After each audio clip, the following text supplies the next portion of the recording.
Breaking Jain news. 8 crore बार गधा बना। क्या बनने के बाद? तीर्थंकर का पोता बनना कितना पुण्य है। और फिर मर के 8 करोड़, एक बार नहीं, गधा बना। क्यों? क्योंकि अतीत के पुण्य पर अहंकार आ गया। वर्तमान में तो कोई पुण्य कमाया नहीं, और जो अतीत का बिल्कुल दरिद्र है, गरीब है, पुण्यहीन है, लेकिन यदि वर्तमान में उसने पुण्य कमाना शुरू किया तो किस्मत की लकीरें बदल करके वो अमीर आदमी बन सकता है। ऐसे पुण्यहीन देखे हैं जिन्होंने पूर्व भाव में इतना पाप किया कि उन्हें चांडाल कुल मिला।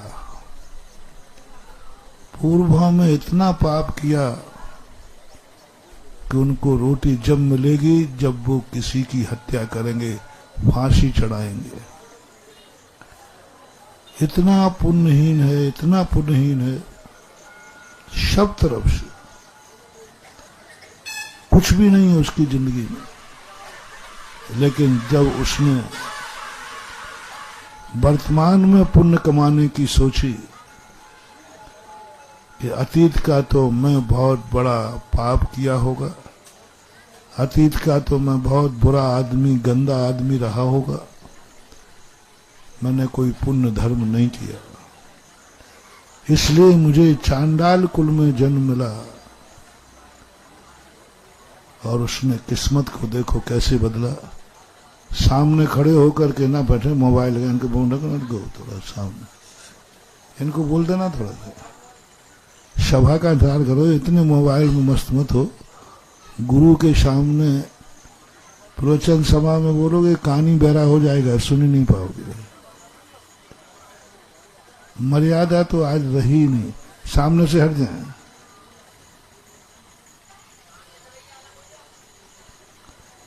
क्या बोल रहा था? वह चांडाल जो पुण्यहीन है, और उसके मन में एक भाव आया कि मैं अतीत तो कुछ भी नहीं, वर्तमान में कुछ कमाऊं। मात्र एक दिन इतना सा पुण्य कमाया, इतना सा कि मैं 14 को हिंसा नहीं करूंगा। कितना छोटा सा नियम, मात्र एक दिन।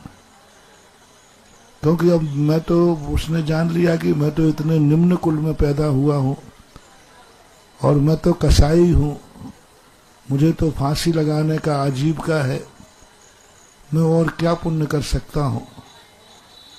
प्रतिदिन की हिंसा का त्याग नहीं कर सकता, राजा के द्वारा नियुक्ति है, एक दिन का कर लिया। और एक दिन का परिणाम ये निकला, अतीत का पापी, अतीत का पुण्यहीन सब कुछ था, वो छोटे से धर्म ने, जब उसको राजा ने समुद्र में फेंका, पूरी कहानी नहीं बता रहा हूं, तो देवताओं ने आकर के उसको कमल बिछा दिए और देवता ने जयकार बोले। अच्छे अच्छे जैनी की भी देवता जयकार नहीं बोलते, और किसकी जयकार बोल दी? चांडाल की। और मुनिराजों को भी अभी तक किसी देवता ने कमल की रचना नहीं की। चांडाल को क्या रचा गया? कमल। किस्मत की लकीरें बदल दी। देवता जयकार कर रहे, क्या बात है। इसलिए इन 2 बातों से आपको शिक्षा लेना है, मोटिवेशन, कि हमारा कितना भी पुण्य क्यों ना हो, वर्तमान में पुण्य करना मत छोड़ना। चक्रवर्ती जब मंदिर जाता था, चक्रवर्ती जब दान देता था, तो लोग कहते थे भाई तुझे धर्म करने की क्या जरूरत पड़ी, तुझे क्या पूजा पाठ करना, क्या दान देना, तेरे पास तो सारी संपदा है। चक्रवर्ती कहता है सारी संपदा बिला जाएगी, इसलिए चक्रवर्ती भी प्रतिदिन सुबह उठ करके पुण्य कमाने के लिए मंदिर में अभिषेक करने जाता था। चक्रवर्ती पूजा करता था, दान देता। अब क्या दान देना, सारी संपदा तो मिल गई, फिर भी दान देता था। अक्षय निधियां होने के बाद भी कितने करोड़ हल थे जिनसे चक्रवर्ती खेती करता था। अब काय की खेती, अक्षय निधियां तो उबल रही हैं, लेकिन नहीं, वर्तमान की कमाई तो चाहिए, वर्तमान का पुण्य तो चाहिए। और वर्तमान का पुण्य यदि थोड़ा भी होता रहे, दान तुम लोग देते हो, मंदिर को दान नहीं देना पड़ा, भगवान को दान नहीं दिया जाता, महाराज को दान नहीं दिया जाता। आप लोगों को तो इसलिए तो कई बार क्या होता है, आप समर्थ हैं फिर भी दान देने का भाव नहीं होता, क्योंकि मंदिर सबका है, सभी दे रहे हो तो बन जाएगा। एक दिन हमने कहा था ना, भाई मंदिर बनना है। हाँ महाराज जी, मंदिर सबका है, सब बना लेंगे। सब यही कह रहे थे। तो वही बीरबल वाली बात कि सबसे कहा कि एक एक लोटा सब दूध डालो इस टंकी में रात में। तो एक के मन में भाव आया, परसों यही का था कि अपन यदि एक लोटा पानी डाल देंगे तो क्या फर्क पड़ेगा। तो एक के मन में भाव आया, वही सबके मन। सुबह जब बीरबल ने टंकी में जाके देखा तो क्या निकला, ये होता है। हम क्यों सोच रहे कि सब क्या डालेंगे, हमें सोचना है कि राजा की आज्ञा है तो मुझे तो दूध डालना है बस। दुनिया क्या डालेगी हमें इससे मतलब नहीं, हमें तो राज आज्ञा है कि एक लोटा दूध टंकी में डालना है, तो हम तो ईमानदारी से दूध। ऐसा ही तुम्हें ये नहीं सोचना कि कौन दान दे रहा है, किसने दान दिया है। तुम्हें यह सोचना है भगवान मेरा है, मंदिर मेरा है, और आशीर्वाद भी मेरे नहीं, किसका है आशीर्वाद, किसका है बोलो, सुधा सागर का बोलो ना, बोलो। हाँ, तो कुछ भी नहीं होने वाला, कुछ भी नहीं होने वाला।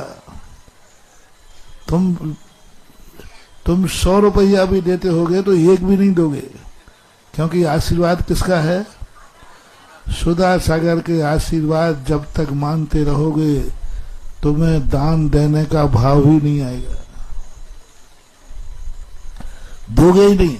मैं भी कहूंगा अरे महाराज जी ऐसे ऐसे करोगे, मैं आदेश भी दे दूं तो तुम मना कर दोगे, क्योंकि आशीर्वाद किसका है, सुधा सागर का। बस ये सबसे बड़ी कमी तुम में। मंदिर भगवान का बन रहा है सो तुम्हें दान नहीं देना, क्योंकि भगवान सबका है। मंदिर बनना है सो तुम्हें दान नहीं देना, संतशाला बनना तो क्योंकि संतशाला सबकी है। और गुरु महाराज का साधु का आशीर्वाद है तो तुम्हें दान नहीं देना, क्योंकि साधु भी। सुधा सागर किसका है बोलो ना, सबका। तो कुछ नहीं होने वाला। तुम्हारे मन में ये भाव आ जाए तो तुम मजदूरी भी कर रहे होगे। लो चमत्कार करता हूं, टनाटन जादूगर। अभी देखना इतना भाव होगा कि तुम भूखे रह करके भी दान दोगे, तुम मजदूरी करके भी दान दोगे, और यहां तक कि तुम कर्ज लेकर के भी दान दोगे।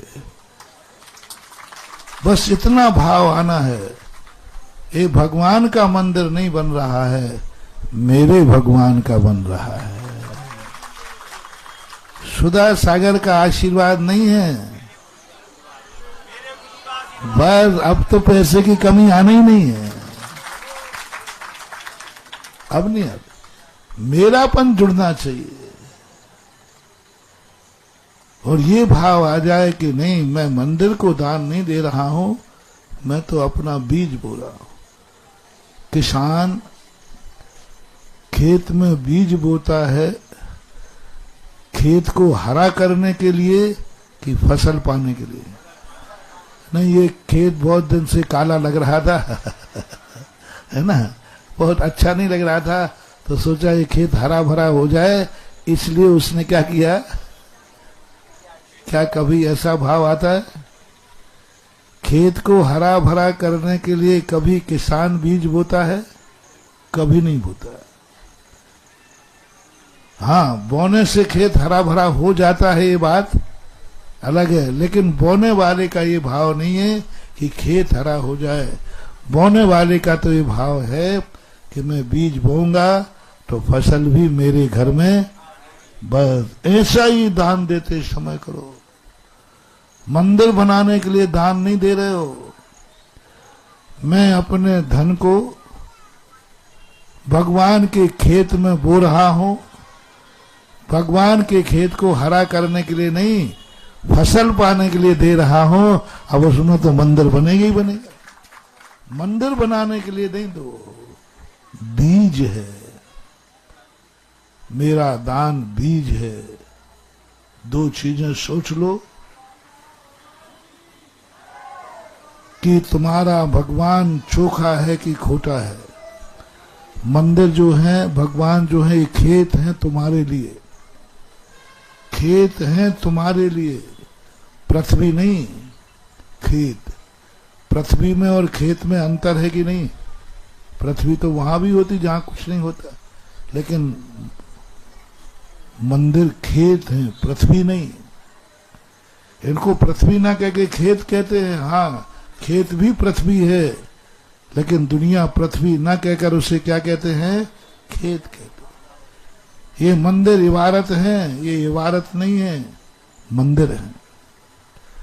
ये मूर्ति नहीं है, भगवान है।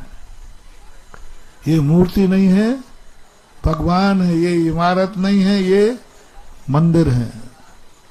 क्यों? क्योंकि इनको व्यक्ति कहता है ये भगवान है, खेत चोखा है।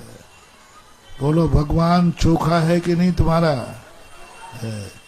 यानी बोने के पहले देख लेना खेत चोखा है कि नहीं, क्योंकि खोटे खेत में बोया हुआ बीज व्यर्थ जाता है। खेत देख लो चोखा है। अब जिसका निर्देशन तुम्हें मिल रहा है वो गुरु चोखा है कि नहीं? जोर से क्यों नहीं बोला? भगवान चोखा है, गुरु चोखा है। अब एक और बता दो, बीज तुम्हारे पास है, तुम्हारा बीज कैसा है? ये फैसला आपका है। बीज कैसा है? कई बार खेत अच्छा है, गाइड अच्छा है, लेकिन बीज खोटा हो तो नहीं आते। अब अपने अपनी आत्मा से पूछो, तुम्हारा बीज कैसा है? बीज बहुत सारे होते। मन कैसा है? तुम्हारा अभिप्राय कैसा है? तुम्हारा सोच कैसा है? और जो तुम दान दे रहे हो वो कैसा है? वो खोटा है कि चोखा है? अपने अपना दान की बात करो।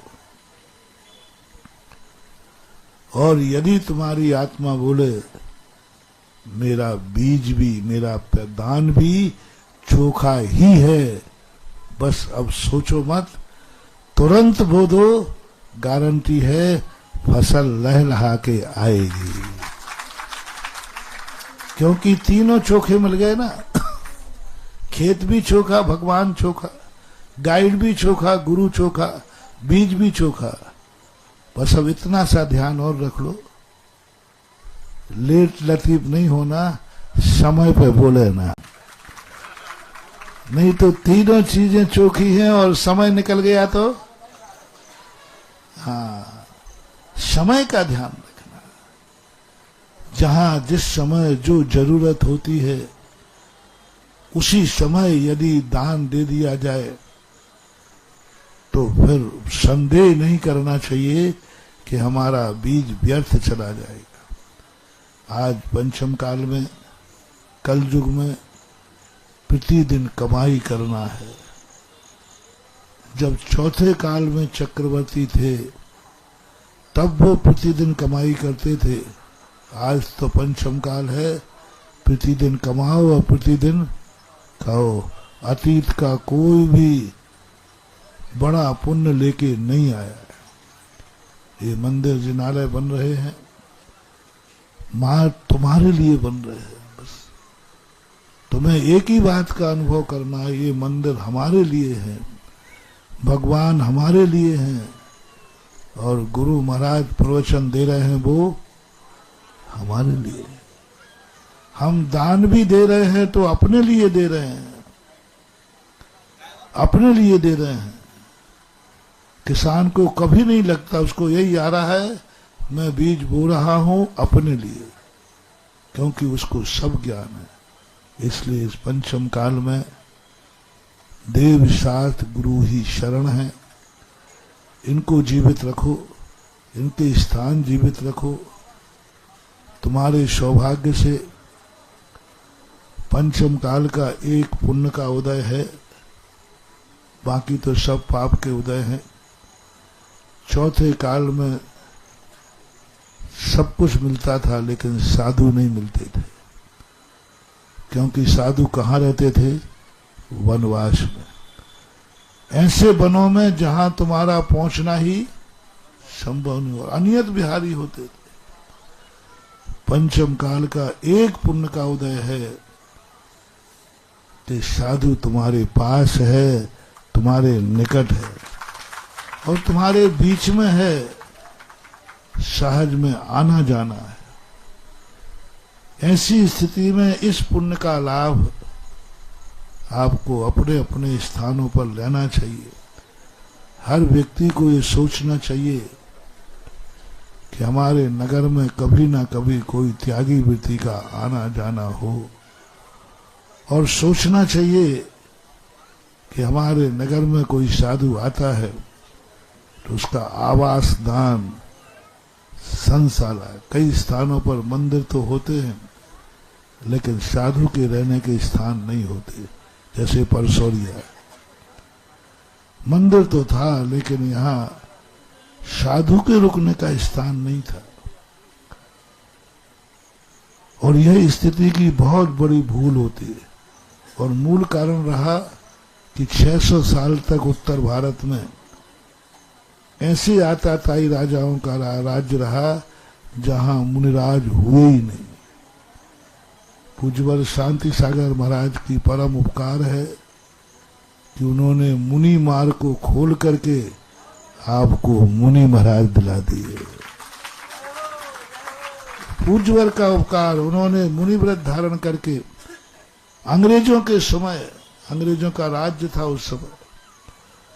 उस समय आपको मुनि मुद्रा का दर्शन कराया। ऐसी स्थिति में आप लोगों को हर स्थान पर साधुओं के रुकने का आवास दान, संतशाला में जरूर अपना भाव करना चाहिए कि मैंने जब अपने रहने के लिए मकान बनाया है तो एक कमरा सही, लेकिन मैं साधु के रहने के लिए भी बनाऊंगा, गुरुओं के लिए बनाऊंगा। और गुरु महाराज तुम्हारे बनाए हुए कमरे में एक दिन भी सामायिक कर ली, तुम्हारा कमरा धन्य हो गया। पर एक दिन जीवन में वहां जाकर साधु ने बैठ एक सामायिक की, उतने में तो उसका तुम्हारा कमरा धन्य हो गया, तुम्हारा जीवन धन्य हो गया। इस प्रकार की देव साध गुरु की समष्टि, क्योंकि आज भगवान जी को अस्थायी रूप से परसौरिया में विराजमान किया है। ये काम इसलिए करना पड़ा क्योंकि मूल नायक को हटाना करना तुम्हारे बस की बात नहीं, इसलिए वो भी काम कर दिया।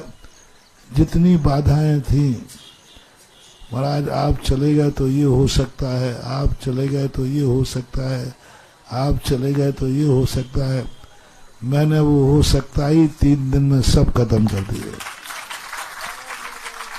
अब बहाना मत बनाना कि कुछ हो सकता है, अब बिल्कुल रास्ता साफ है।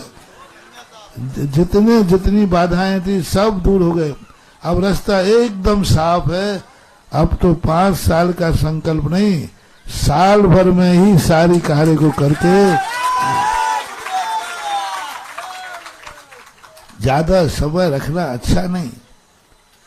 जिन्होंने दान दिया है वे भी यही भावना भाएं, हे भगवान जो मैंने संकल्प किया है मैं तो साल भर में भी इशारा दे करके आपको बड़े मंदिर में देखना चाहता हूं। परसौरिया के लोग भगवान के सामने प्रतिदिन यही भावना भाएं, हे भगवान ऐसा आशीर्वाद दो कि मैं आप मूल स्थान से अस्थायी बैठे हैं, आप तो ऐसा आशीर्वाद दो हम साल भर में ही आपको पुनः मूल स्थान पर ले जा करके विराजमान करें। कल कमरा की बोली थी, अजित कुमार मोदी जी ने आज 1,11,000 रुपए जमा कर रहे संत भवन में। तो ऐसी स्थिति में सबको साल भर को भावना तो भाव अपनी शक्ति होगी तो साल भर में हो जाएगी। और जिन जिन लोगों ने दान बोला है वो बनने के बाद नहीं, जैसे ही शुरू हो नींव का पत्थर तुम्हारे खुद के पैसे से आना चाहिए। उस नींव में पानी डाला जाए वो तुम्हारे पैसे से आना चाहिए। नींव में जो सीमेंट लगे वो तुम्हारे पैसे से आना चाहिए। तुम लोग तो क्या है, पहले बनाओ बाद में दे दूंगा, पुण्य खत्म हो गया, निर्माल का दोष हो गया। पहले बनाओ तो वो जो माल आया जो बनाया गया वो किसके पैसे से बना? दूसरे के पैसे से या मंदिर के पैसे से। और बाद में आपने दिए भी तो 10% पुण्य है। कमरा बनने के बाद, मंदिर बनने के बाद तुमने कहा पहले बनाओ बाद में देंगे, तो आपने 1 लाख रुपए का दान दिया है, आपके खाते में 10,000 रुपया लिखे मिलेंगे कि आपने 10,000 का दान दिया था। तुम कहोगे मैंने तो 1 लाख दिया था, बोले वो तो दिया था लेकिन आपने कब दिया था? आपका बोला हुआ मंदिर बन गया उसके बाद दिया था, तो 90,000 उसके टीएडीए में गए जिसका पैसा उस मंदिर में पहले लग चुका है। मंदिर का लगा तो निर्माल का दोष, किसी दूसरे का लगा तो उसके ब्याज का, उसके सारा टीएडीए कट के आपका हिसाब चुकता कर दिया गया। इसलिए कहा 1 लाख का कितना रह गया? 10%। यदि आपका कार्य शुरू हुआ और आपका दान नहीं लग रहा है, वो दूसरे के पैसे से माल आ रहा है, तो 10% आपका दान बचेगा। देना तो है ही, क्यों ना अपन 100% देवें और 100% ही हमारा लिखा हुआ मिलना चाहिए। 100% लिखा, क्योंकि नींव की गैंती भी लगेगी तो गैंती में पैसा किसका होगा? मजदूर को। वो गैंती पहली गैंती लगाएगा मजदूर, तो उस मजदूर को भी जो मजदूरी मिलेगी वो तुम्हारे दान के पैसे की मिलना चाहिए। फिर देखो ये कैसा फलता फूलता है। और दान बोलते समय डिले का कभी भाव नहीं आना, ये भाव आना चाहिए मैंने कल का बोला था आज ही देना है। और तुम लोग क्या करते हो, जब दे देंगे भैया कोई भागे जा रहा है क्या, वो क्या बोलते वो थोड़ा हमें आता नहीं है। बहुत सारी बुंदेलखंडी में भूल गया क्योंकि बहुत साल राजस्थान रहा ना, क्या मैं भगा जा रहा हूं, क्यों भैया क्या बात है, बार बार क्यों कमेटी वाले मांगते, दे दूंगा। क्या बोलते हो, आज करंते काल कर, काल करंते परसों, जल्दी जल्दी क्यों करता है, अभी तो जीना। अरे भाई जल्दी जल्दी किस्त क्यों मांग रहा है, कोई भगा जा रहा हूं क्या? दे देंगे, कल दे देंगे, परसों दे देंगे। बहुत खतरनाक भाव है तुम्हारा। कल के दिन जब तुम्हें, रुके आवाज नहीं, कल के दिन जब तुम्हें भगवान की जरूरत करे पड़ेगी तो भगवान भी कहेगा आज नहीं आशीर्वाद कल दे देंगे। महाराज ऑपरेशन थिएटर में भगवान मरीज पड़ा है, बोले कल दे देंगे, जल्दी क्यों कर रहा है, कहां भगा जा रहा हूं, टिट फॉर टैट। अब देखना, जरूरत थी कमेटी को तो तुमने क्या कहा, भगा जा रहा होंगे, दे देंगे कल, कल गया, बोले भैया तुम तो पीछे ही पड़ गए, 2-4 दिन बाद दे देंगे।